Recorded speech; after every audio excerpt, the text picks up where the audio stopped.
You're listening to the FaceTime with Scientists podcast, where we go into the lab or into the field to learn from scientists about their lives, their work, their struggles, and their joy. Let's go. Well, hello, everyone. I'm here with Professor Diva. I'm super excited. I mean, if people don't follow you, they should jump on and follow you right now on social media. But I'm super happy that you've agreed to join while you're in Brussels. So it's 10 p.m. for you. So hopefully we can have a chat and then you can maybe go to bed afterwards. Of course, thank you so much for the invite. And also, if there's one thing physics has taught me, it is how to be a night owl, how to actually be productive staying up late. So I should say years of research have actually trained me for this moment. So no worries that it's 10 p.m. But thank you for inviting me. I love talking to people that are as excited about science and science communication as I am. Yeah. Awesome. Well, so I mean, I have been watching your videos for a while. I am not a physicist. It's probably the area where I know the least. Like I'm a science generalist, but like my background is biology. So anything cell based, any genetics, like any of that, it's like definitely my jam. But my actually one of my sisters is in um I'm gonna mess it up. She's studying like at one of the national labs doing like fusion research. So kind of like lasers, that kind of stuff. Anyway, she'll kind of talk Very about physics nice. every once in a while, and I'm like over. I don't know what you're talking about, but your videos, like I have to say, you have some. You can talk a little bit about what your approach is, but you kind of take on the character sometimes of these particles, and you're like, how do they behave? And I'm like, oh wow, I actually understand some of this stuff now. Thank you so much. That is so sweet. Let me know what your sister's research is, and so I can make a video about it. So at the next family dinner, you can actually have a conversation with her and understand things. But thank you. Um to me, physics has always been a story and has always been something very, very human. And one of the most human things is storytelling, right? We love to tell stories and we can never be impartial when we're telling a story. We always get heated up and we always, do certain impressions or put on voices and things like that. And it helps us tell a story because a story means emotional engagement, right? You tell a story because it means something to you, because it touches you. And that's what physics does to me. For me, physics is one of the most remarkable stories humans can ever tell, and that is the story of curiosity, the story of looking around you and asking questions and wondering why do things happen and why do things move the way that they do. And so when I started Professor Diva, I really wanted to show this very human, very storytelling driven part of physics to people. We usually teach it with a huge, boring emphasis on math, but more importantly, on crunching numbers. And I've never found something that is more uh, boring, more sterile than crunching some numbers. When in reality, Right. physics is so much more than just some working out some formulas or just even some math. You can do so much physics without ever mentioning a single formula, and that's what I really wanted to get at with Professor Diva. I wanted to tell a story, and I wanted to involve people in the story I'm telling, and in the story that we, as a scientific community, that we are writing together. So I'm so incredibly happy you mentioned my characters because it's so incredibly few people notice it. But yes, that is a big part of my approach to physics, and that's that a story must have characters, it must have conflict, it must have a development. And fun fact, I'm actually trained in theater. I've done theater professionally in Okay, that Europe, makes and a then lot of sense. um, if you know, you know. It's I gotta say, all the theater kids in my DMs, they're always so incredibly sweet. They're like, I know you're an undercover theater kid, Professor Diva. I promise not to divulge your secret, but so I'm happy that that does come across to some people that you can still see the characters and the storytelling like devices that I used. But that is because physics is a story, and that's always my emphasis. Yeah, that's amazing. Yeah, I think I started to really enjoy physics when I mean, in school, right, I was a engineer, like, I studied as an engineer, biomedical engineers, but I really just needed to get past like, physics was just, like, something that I crunched and then just forgot about, right? But then I remember picking up a book about, like, quantum mechanics and just, like, explained without math, just, like, talking about all the weird things that happen, and I was like, "Wait, physics is so cool, like, I wanna know more about that." Um, but yeah, it's funny to the other thing you talked about, so I also started recently, a few years ago, learning sign language, um, and communicating in sign, but very much in sign. Um, they take on characters like a single person if they're telling a story. They have like a way to like sign here, and if they change their shoulders here, they're all of a sudden a different character, and they'll change their facial expression. So they're kind of like using right their body to like I guess with space um, to tell a story, and it's so I find that sign language, signers are, like, very natural storytellers, and yours kinda reminds me of that, of just, like, naturally taking on the character and being able to, like, just do a little bit of a change or that kinda thing. I guess it's from theater as well to, like, tell the person, like, "Now I'm this particle," or maybe, "Now I'm this particle." Yeah. I love that so much. Sign language is one of the most charismatic languages humans have created. It is remarkable.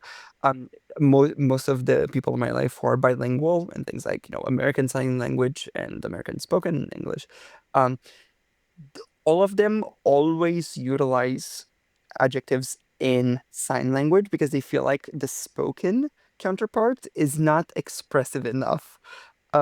And I am always so in awe whenever I see snippets of them using sign language because it expresses more than just spoken language. And you are so right. We are, people are like, I'm a visual learner. I'm a doing it learner. Right, We are all visual learners. That right. is one thing that I think really gives sign language its charisma, and I think that that's also what I channel a lot in Professor Diva. Nothing will ever come close to a well placed visual.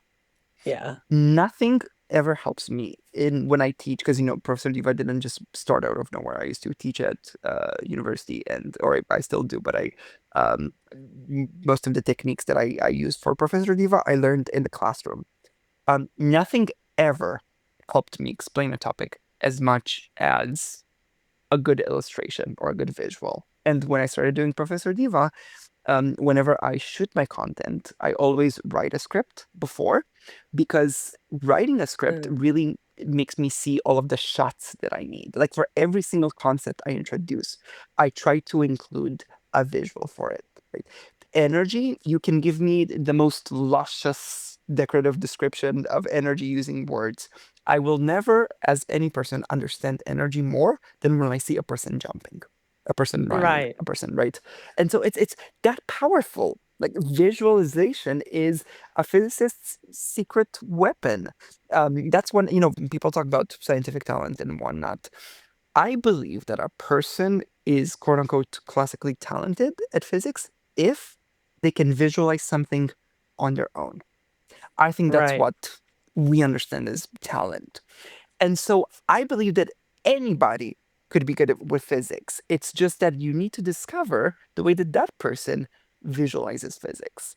Some people Right. are incredibly, traditional visual learners, and so they can just draw some scientific diagrams on a chalkboard and they would get it. And that's what our current academic system is designed for. It's almost like we favor only one form of visualization. But with my videos, what I do is I offer non-conventional, non-traditional visuals that are, however, so efficient. People always say, now I get it, or I never understood it. And it's not because, the formula's changed. It's solely because you were given a different visual, right? Again, Yeah. if for optics, for example, that was one of my favorite explainers of all time, and that is when I was Light herself. And as a Ah, busy diva, Light always picks out the quickest path. And so instead of giving people like a diagram, what I did is I actually set up my phone in the ceiling. Don't tell the building I'm renting my apartment from, but I set up my phone in the ceiling so that it would shoot me like from up above, make a very flat view from high above, from over the head. And then I put a carpet on the floor. And because you always have those drawings, light from air entering water, right? Oh, So I right. thought Yeah. to myself, people have seen those drawings their whole lives. If they were to help, they would have helped. Let me try something different. So what I did is I walked in my heels from like, my wooden floor to then the carpeted floor in heels, and I bent my trajectory based on how light would travel. And with the overhead shot, it looked the exact same. However, people could distinguish between the clean, smooth wooden floor and then the thick carpet. That did wonders for people. They instantaneously understood things like how thick a medium can be, how light Mm. bends, refraction. Like it was just a well-designed visual for them. So your idea about sign language really made me so incredibly happy because I am a huge admirer of visual storytelling, and absolutely it's I that's one of my, I would say, biggest life goals is once I have a bit more free time, once I'm less of a busy diva, I would sincerely love to learn both American Sign Language, but also Romanian Sign Language, because they also Yeah. have Yeah. different adjectives. Right. In Romanian, we have a lot of, for example, insults that are so fun to perform. So one day. That is so funny. That's amazing. Yeah, well, okay, so how did you get into, so you mentioned theater, you mentioned physics teaching and research, like, what has been your journey, and how did you yeah, and then where did Professor Diva start with? Like you said, was it just, like, t for teaching, but it has it also helped your research? Like Superb. Yes. Um, Fascinating trajectory. So I used to do, I'm originally from Romania, from Eastern Europe. And in Romania, I grew up before, college. So it was the first 19 years of my life. But in high school, I was doing also theater professionally. And I was doing theater professionally, both acting on stage, but also I at some point started writing plays. They were musicals, and they got staged in Romania, and so I got a lot of professional experience with like the big theaters in Romania and the big stages. So I knew all of the behind the scenes work that is put into art and performing arts. But at the same time, I was a very studious student. I loved physics. I was madly in love with it. And so for college, it was never really any sort of decision I had to make. I always knew that physics was the love of my life, but theater was always sort of like my sign language. Theater was always my love language that allowed me to express certain things more charismatically than through physics. right. And in college, however, I went to UCLA in LA in California, which, if there's one thing about Los Angeles right now, it is this interconnectivity, this idea that you can't just do one thing. And so UCLA was a melting pot of excitement, of opportunities, of student organizations, and Los Angeles in general was a brilliant city to be in during your college days because it taught me everything I know about presentation and performance and about craftsmanship and beauty coming from artifice and from craftsmanship. So from not about being fake, but about, on the contrary, appreciating the people that build things for you. And because someone has to build those film sets, and those people that build Right. film sets are really talented artists. And so instead of feeling tricked by a film set, a realistic film set. I feel, for example, really inspired by the fact that someone could be that talented. And Right. honestly, that's also what physics is. Like, Mother Nature keeps fooling us every single time. Like, so I'm very in awe of Mother Nature and of her tricks and illusions and craftsmanship. And so at Los Angeles, I also got to, at UCLA, I got to minor in theater. So I got to, apart from my That's physics Bachelor of amazing. Science, truly, I got to have some more experience with more um applied theater, which was remarkable. I loved the way that UCLA structured its classes. So I got to learn design and playwriting and puppet making at some point. And so that was really cool for me to develop a very, I would say, um exciting, boiling creativity inside of me during that time. And then I entered grad school where I started teaching, as part of my doctorate. And I started teaching, for example, quantum mechanics. That's the class that I've taught, I would say, the best, or I've excelled most. And my reviews for my students were wonderful. So it was really cool to enter a period of my life where I focused greatly on research and on teaching. And during those moments of teaching, that's when I really learned, on the get-go, how to teach physics to as broad of an audience as possible. And that's why I had to teach both really like introductory physics and really advanced Mm. physics. I taught both lower division and upper division quantum mechanics. So I Right. really got, for example, to discover how people pick up abstraction and how they make peace with abstraction. And that's Right. where I learned the really heavy techniques that I used in Professor Diva, as I said, such as visualization or sometimes also analogies. And at some point, I don't really remember how it happened. Um, I started missing art in the spirit of my life. And so I started heels dancing again, which I picked up Yeah. in Los Angeles. I learned how to heels dance in Los Angeles because it was during the heels crave. Like that's when all the pop stars started incorporating heels dancing in their sets. So Los Angeles was all about heels dancing. And so I started missing during my doctorate heels dancing. So I started dancing again and I posted a video on Instagram out of just excitement for it. And that like heels dancing video blew up. Like it did well. And I posted a different video of me talking about physics and cracking some jokes, and that did very well. And I was really flabbergasted. Like two very different videos Right. performed very well on Instagram out of nowhere. And so my sister is my biggest inspiration in my life. She's like my confidant, and if she wasn't so incredibly busy and successful of her own, I would love for her to be my manager or agent. Yeah. But she's wonderful doing her own thing. She was the one who actually told me to try combining the two things. The heels video did very well, and the physics video did very well. And I sincerely thought it would be like a one-time gag. I thought it was going to Really. be like a one-time thing, truly. Because the most brilliant things in life never come when you plan for Yeah. them. And so I posted a video where I explained physics in heels, thinking it was about to be a really fun, quirky, just one-time video, and it blew it got like, Really. you know, I think 1 million views in Oh my less than a week. Like it gosh. went insane out of nowhere. I had 2,000 followers. And people started messaging me, asking me to explain different things, asking me to explain the things that they needed for their tests. People just started telling me like I should make a series on it. And funny enough, there was one comment I got under that, or that one reel I posted where someone said very jokingly, uh, wait, Professor Diva, can you explain again? I wasn't paying attention. And I thought Professor Diva was such a charismatic name. I thought it was the perfect encapsulation of physics and heels dancing. So I said, perfect.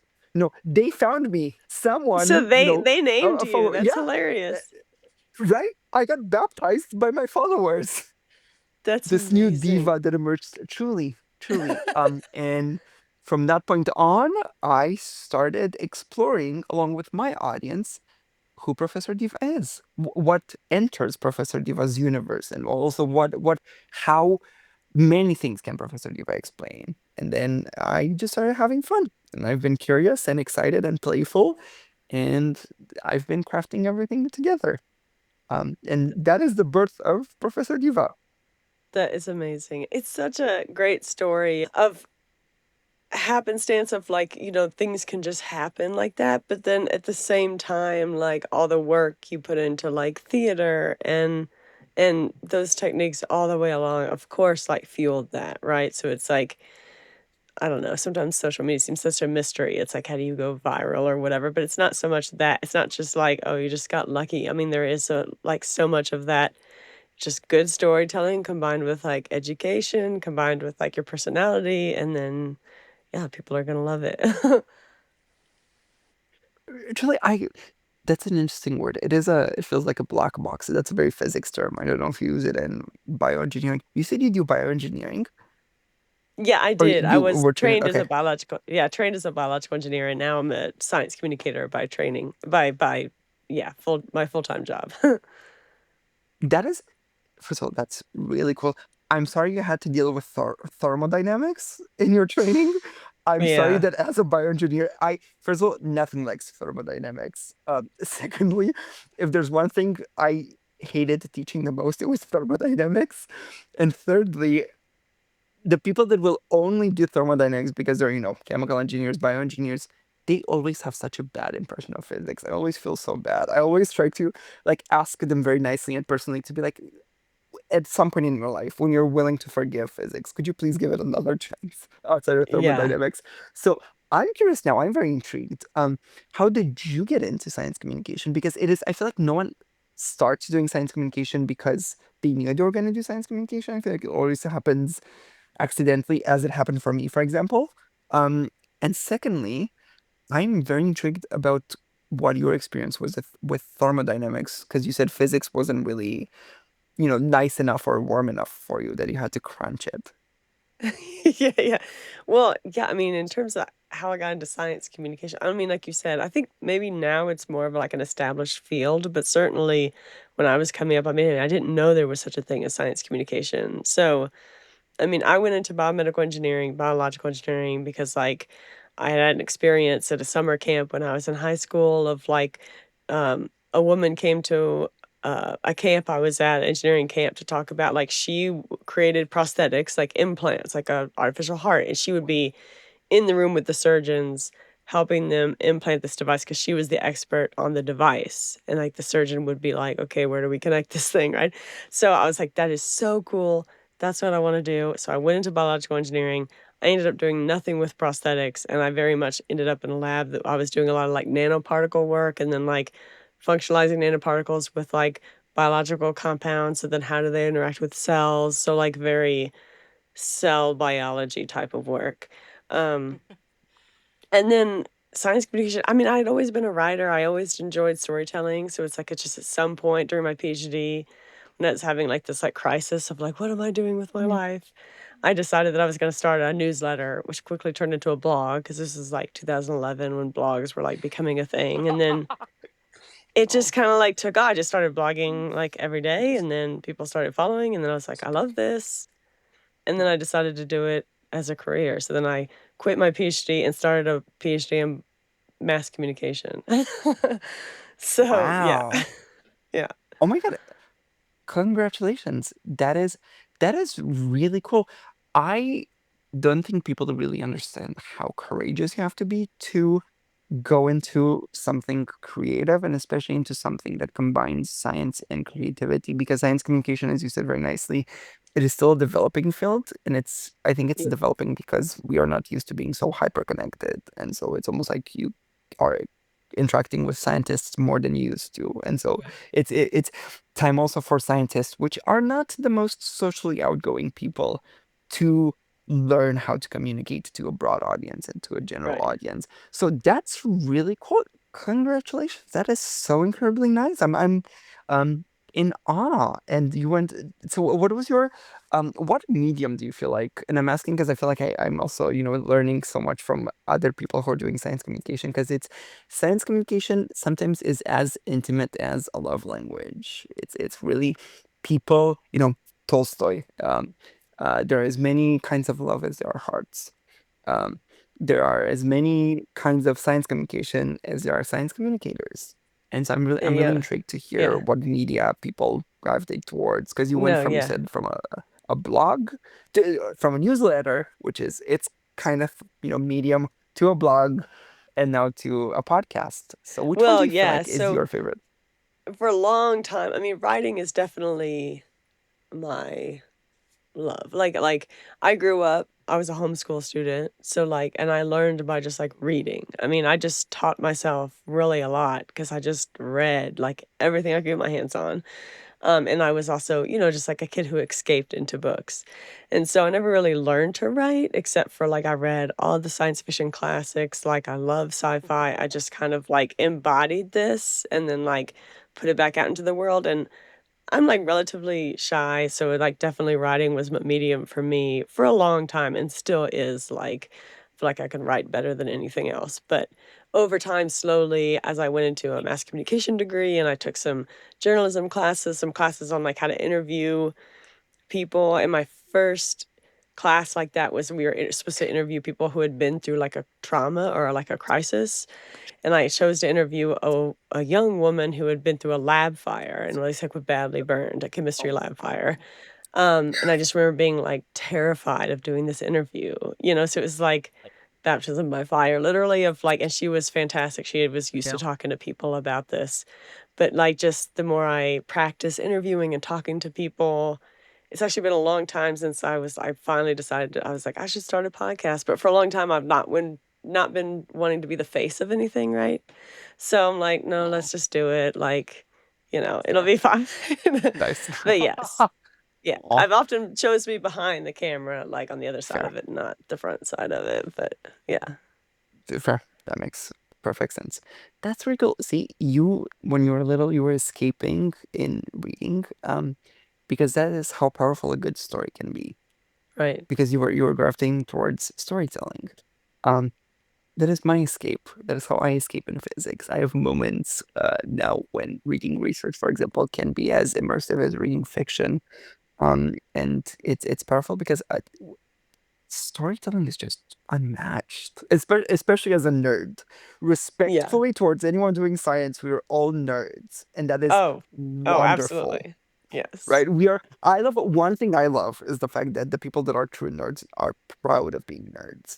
Yes. And it's time that we got better representation as nerds and as, geeky nerds and as we don't need to be extroverts. And that's wonderful to learn, as I said, as a scientist, to communicate with the world around you because we need to. We can be stuck in our ivory towers. We can be stuck in Right. our bubbles of excellence and exclusivity. Science has always been human, and it's time to make it even more human. And it's interesting. You said you didn't want to be, or you were unsure about being the face of your own podcast or putting your face on something. One of my biggest missions with Professor Diva, and social media has enabled me to pursue this mission, is to make a celebrity out of a scientist. Yeah, Because we have celebrities for a lot of things, it's acting, true. music, and now we also have for things like reality television. We have, famous cooks. We have, I don't know, famous pawnbrokers, or what is it, right?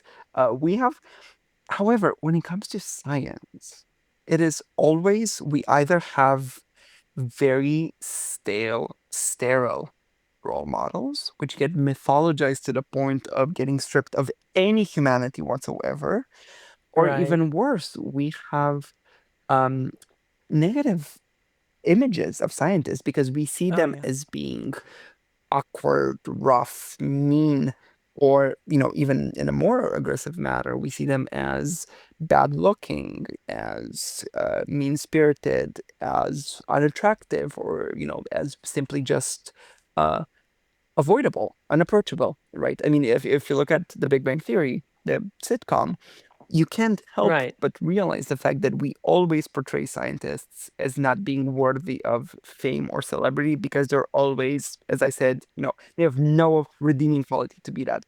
And so I thought to myself, social media is the medium for self reinvention. It is the medium for um, this idea of just being in charge of your narrative, right? The things you put out on social media are things that you create and you document. And so social media is really a wonderful tool to be in control of your image. And so I realized one thing I can show is the fact that scientists can be fun people, that they can branch out, and instead of turning criminals or rough people into celebrities, what if we turned scientists into celebrities? What if someone said at some point, what if people actually had photo shoots for their research discoveries? I think that would be so Oh my incredibly gosh, that cool. would be amazing. That would be Right? Imagine amazing. you have a magazine and on the cover you have this person that just discovered this remarkable thing or invented this remarkable thing, and they pose for it in a cool manner. Why do we have to only associate beauty with a very specific industry? Why can't beauty be a value that we share? And so that's certainly one thing that I want to do with science and with physics and with Professor Diva. I want to show that we don't have to hide. just because of our line of work, right? Scientists can take up space. They can be nice people, they can be fun people, they can be charismatic people, they can have stage presence, they can be expressive, they can be on display, and that there are so many brilliant minds and brilliant people in this world, right? I would love for them to have a platform. And if fame is a medium to create that platform, I am willing Yes. to embark on that journey. I am willing to go on the odyssey of Professor Diva, turning, scientists into celebrities. So that is one of my biggest goals with that. And it's been fun. Yeah, It's been very fun. I love that so much. And there's it's important too. It's not just like we want to become famous or like that would be a fun thing to do. Like it's important that people see I mean we have issues in science of like issues with trust or issues with like you said Yes. seeing scientists as smart, but not sure if you're willing to, if they have your best interests at heart, or if you were willing to take, the recommendations, whether they're transparent to you. I think we saw a lot of that during COVID, of like how we could have done better, the scientists being transparent and being warm about it. And yeah, I mean, I think, there's a lot of science, the science of science communication backs up like that this being a really good goal. But then also like science kind of has a history of like kind of a social pressure within science of like, no, you kind of have to be serious about your science. Like you don't have time for other things. You know, the whole like, what is it, like the H index or like the other one where it's just like how popular you are and it's like counter to how scientifically serious you are. Like, have you had that experience like where people are kind of I don't know. Have you always had support, or have you had people be like, "Are you a serious scientist because you're into theater and funny and That is a that is one of the biggest, I would say, things I'm battling in my personal life. Um, because absolutely, if there's such easier ways to become famous. If someone wanted to become famous, they would not have to do science for it. right, I right, can guarantee that. And right, so, however, fame means you pay attention to a person. Wouldn't you want to pay attention to a person that has something good to share with you? Wouldn't you want to pay attention to a person that can teach you about the world, or even better, inform you about the ways that you can actually contribute to the world? And COVID is such a remarkable uh, case study for science communication, and I think someone yeah, should make a documentary about just science communication during COVID. Um, I am battling, my whole life I've battled this idea that in order to be a good scientist, you need to only do science. Everything else takes right, time away from it, and it, as you said, makes you less of a scientist. Everything like, sleep, food, relaxation, but also hobbies, having a social life, having dreams and aspirations, enjoying art. All of this is unfortunately portrayed as really taking time away from science, from your research, from your excellence. right, One thing that I discovered the very hard way is the fact that, first of all, that culture is so, it permeates everything, it is inescapable. But hmm secondly, that the moment you confront it, it just dissolves into thin air. That culture does not exist in the real world. And I thought I was going to get crucified by the academic community for doing Professor Diva. I thought academics, and especially physicists, were going to be shocked and disgusted by the fact that I'm making, quote unquote, a mockery of physics. That's what right, I thought. That's what I believed. That's what I was anxiously imagining. And that's because of my years of experience with this culture of seriousness in academia, which is a real thing. The moment Professor Diva, got sent out into the world, got baptized, the moment that comment created Professor Diva, um, the scientific world, the academic world, has become my biggest supporter. oh, that's No one amazing. in my journey, truly, I feel like I gained more trust for humanity than I had before. I feel like me being so much on display as Professor Diva has made me fall in love with the academic community more. I've Really? not ever seen scientists more supportive. than when it comes to Professor Diva. I thought it was good. The people that I thought were going to crucify me are my biggest supporters.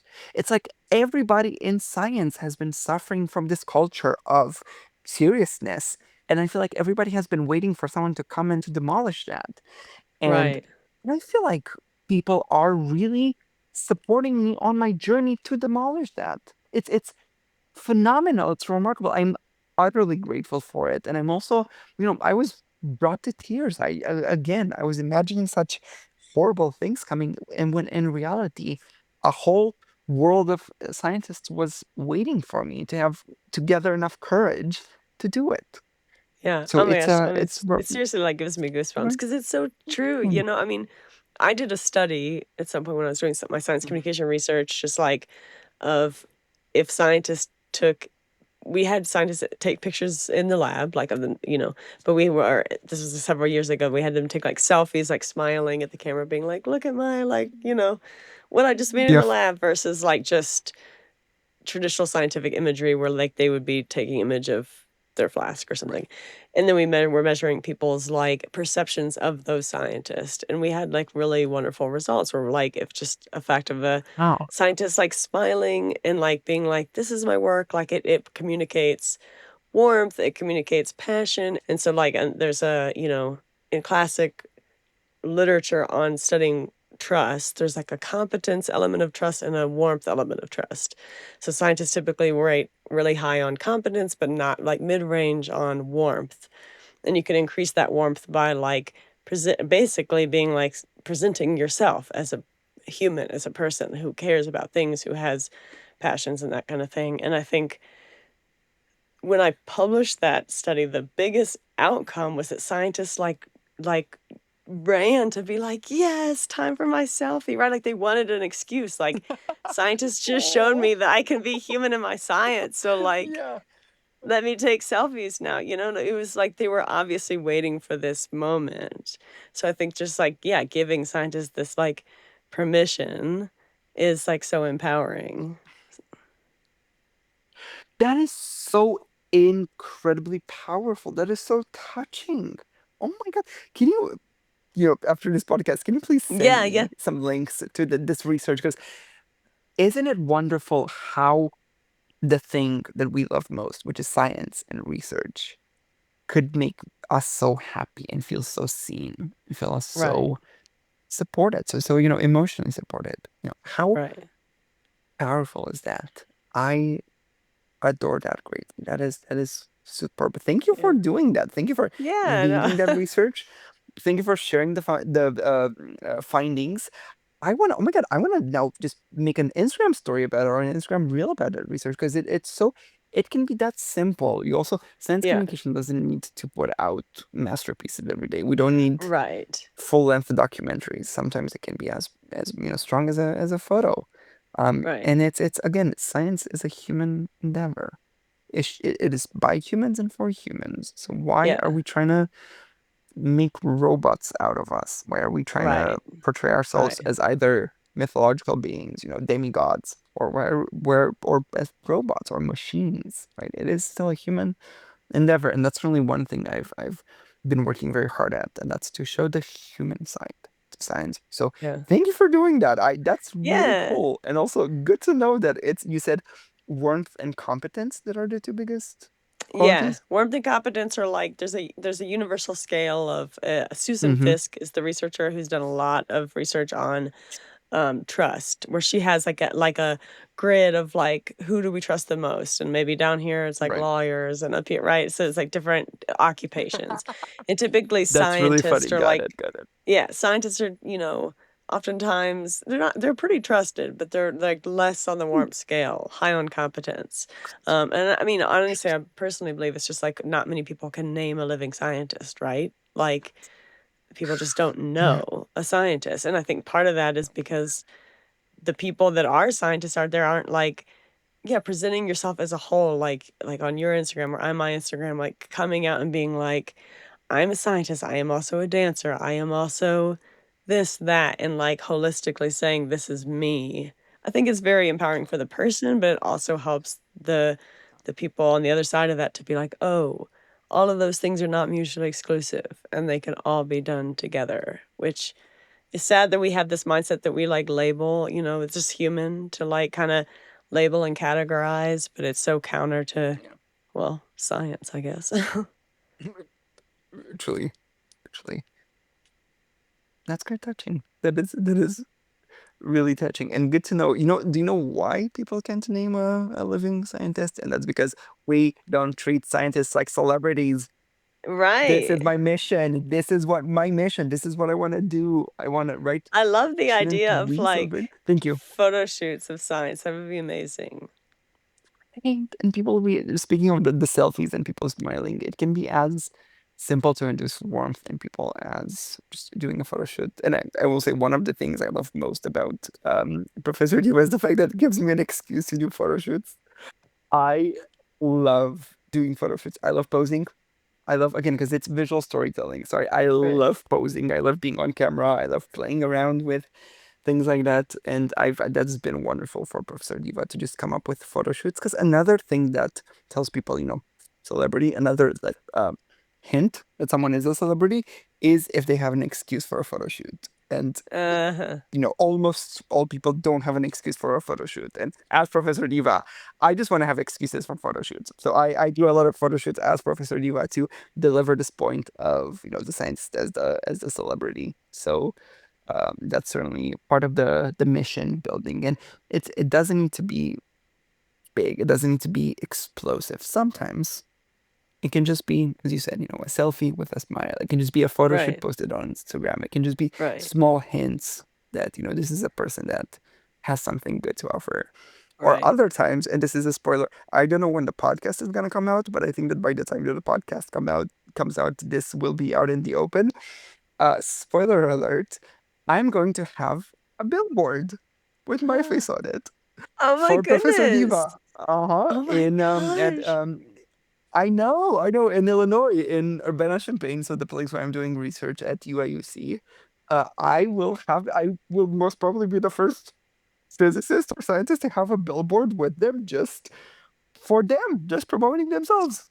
So That is amazing. there I you go. mean, like, how did that come about? Like, did they were just like, we want to put you on the billboard to like people to follow you or like, I wanted to. I reached out nice. to an advertising company. Thank you. And I one day just realized that the next step in, building scientists as celebrities and as Professor Diva, the scientist celebrity, would be a billboard. I just thought to myself, I want a billboard. I That makes perfect sense for my That mission, is, for my I journey, for love my that so universe. much. I And love so that so after much. I this, mean, in art, in Baton Rouge, yeah, like, I think the most billboards I ever see is like um, those stupid, like, ambulance chaser lawyers, and they're always like having their own billboard. I'm like, exactly. I'd much rather see a scientist up there. Exactly. Thank you so much. I'm gonna quote you in this one. Now, whenever someone asks me, Why did you get a billboard?" I'm just gonna say so that we don't have to look at injury lawyers anymore. Thank you. Yeah. Right?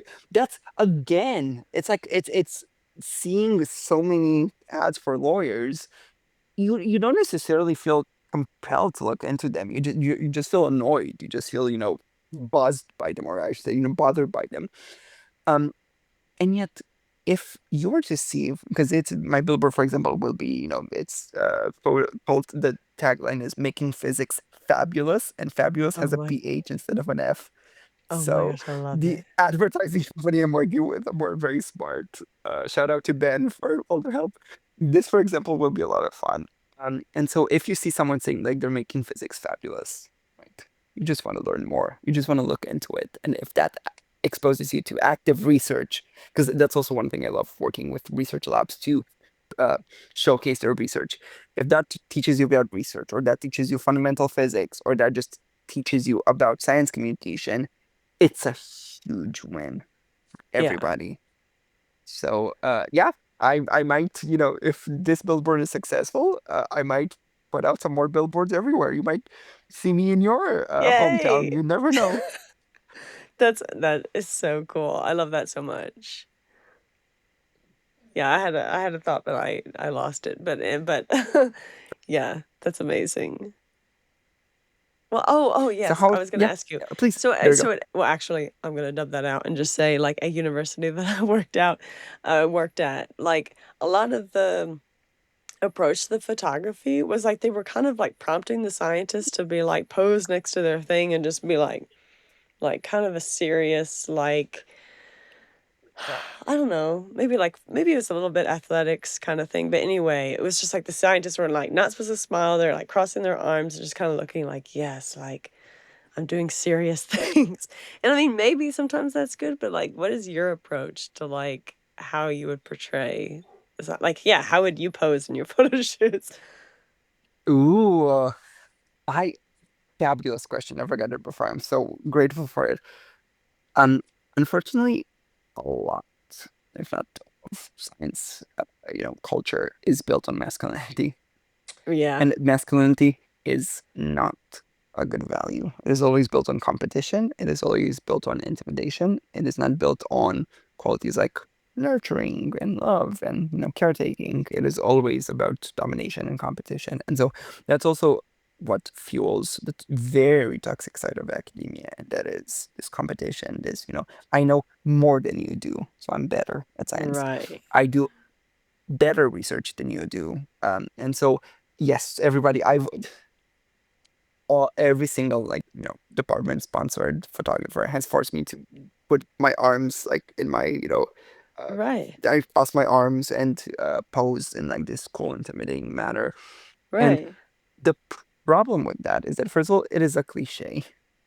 A cliche shows a lack of education and a lack of knowledge, right? It's time that scientists not just consumed, but open themselves up to more media, whether that be classical literature, classic film, but media that tells a story properly, like not superhero films, like media that does have values that it shares and that it, battles, that it tries to counteract, um, because that could teach people ways to portray values that they do themselves personally value instead of going for values that we are societally told that we should value, like masculinity, right? Right. My biggest approach with Professor Diva was how can I teach physics in ways that have never been used before? For example, all of Right. our physics examples in classrooms are very masculine things. Cars driving, rockets in space, Right. balls down inclined planes, right? Baseball bats hitting balls that fly, cannonballs shooting, all of them are horribly masculine You're examples, right. You're right. I'm just like, no wonder I thought right? this is boring. I'm like, who cares about this car going fast? Exactly, exactly. And it's like, a car going or two cars driving towards one another, they have the same pedagogical validity as two supermodels approaching one another on the catwalk. It was never about the physicality of a car or the physicality of, I don't know, balls on an inclined plane or anything. Please, anything can be used. It's not like we're actually modeling any real life objects in elementary physics classes, and then you go to such Right. abstract things and everything becomes a particle. Um, Yes. why do we only gravitate towards those examples? And that's because that is what we always gravitate towards, masculinity, and a cliche version of masculinity and a cliche version of masculine physics. So one thing with Professor Diva that I've done is just thinking outside the norm. Every single time I stumble upon a cliche, I discover why it is a cliche. Why do we still use it? And then I Right. reverse it, right? If physics, for example, a lot of female physicists are culturally forced into wearing blazers for talks because they have to be serious enough, they have to be office enough, business-like. And that's because blazers are a masculine element. And so we associate masculinity with seriousness and femininity with unseriousness in very annoying terms. And so a lot of female physicists are pressured into wearing blazers. So I thought to myself, perfect. Then you know what I'll do? I'll teach abstract physics in the most feminine things I can find. I will teach Yes. as serious of a physics topic in the most feminine heels you could ever imagine. And Yes. suddenly, guess what? A lot of people are paying attention to physics. A lot of people are learning physics. It shocks the world to discover that the moment you include more people in the conversation, more people listen to you. It's like it's Yeah. shocking for people to realize that everything should be for everyone. For example, physics, right? It's shocking for people to discover that there are other examples than balls and cars, and that makes people feel included. And it's as Yeah. simple as that. It's as Yeah. simple as just switching some examples. So Yeah. that has always been my biggest mission, and that is, people call it weird, people call it provocative, people call it, for example, rebellious. I've heard Yeah. so many scientists call my content rebellious or daring or provocative. Yeah. And at the end of the day, what I am doing is I am showing people that they've taken for granted so many cliches for so incredibly long, Yeah. and that we could have always done things differently. It never had to Yeah. be this way, and it doesn't need to be this way any longer, right? Again, two Yeah. supermodels catwalking towards one another on a runway has the same pedagogical validity as two cars driving towards one another. So Yeah. why doesn't your physics problem include supermodels instead of Right. cars? Because it was Yeah. always done like this way. It was Right. always like this. I'm glad it Well, was and just always like, like this. yeah. That ends now. So Yeah. please. Just like also incorporating, right, like culture and like a culture that includes more Yes. people. And okay, this is like the silliest thing, but like you had one video recently where like you were back to back with another woman in heels and like she like moved away and then you, the particle, like, or something, you like fell back, but like your leg was like, you did the like, what is that called? I mean, this is a specific Yes, pose where you, the dip the where you dip. dip on the back. Yes. You just see like your leg like coming out of the screen. Like I was like, it was hilarious, but I like remembered it because also, I mean, I've watched some like films about, right, like pose and just like the culture behind that and like how you're like borrowing and also celebrating like someone else's Mm-hmm. culture while also talking about physics. Like it just, yeah, it's even beyond it. Yeah, it's even beyond it. This feels like such a celebration because like there's some pop science stuff where it's almost like it feels forced. It's like we're just gonna make it popular, like about Spider-Man just because or something. Like taking whatever we can to make it about science. But yours feels like you're really, because it's your identity. It's really like meshing together, and it feels very authentic that you would like combine those two things, I guess. Mm-hmm. Wow, thank you so incredibly much. I got goosebumps this time around. It really touched me. It's touched me first of all because am I am continuing something I already started with queer aesthetics, with our place in the world, with I wasn't, I didn't fall out of a coconut Mhm. tree, to paraphrase a quote. Um, I was born in a world that already had so many great pioneers before me. And one of my biggest pleasures in life has been discovering their work and discovering how much they've done and discovering what they Right. stood up for. And Right. um, it means the world to me, first of all, to learn about them. Secondly, to push it further, to also contribute to it. And also to pay homage and, as you said, to celebrate it. Yeah, it's been such Yeah. a pleasure to talk to you. Yeah, I told plenty of my family members. I was like, "Do you know who Professor Diva is?" Like, I'm talking to him to no Oh, tomorrow. that is so incredibly sweet. Thank you. I had a swell time. I loved this conversation so incredibly much. And again, I love the fact that science communication can connect so many people. And that's one of my favorite parts about science communication. It is the fact that, again, nerds just get an excuse to nerd out about science. Yes, I love it so much. Thank you. Thank you for having Awesome. me.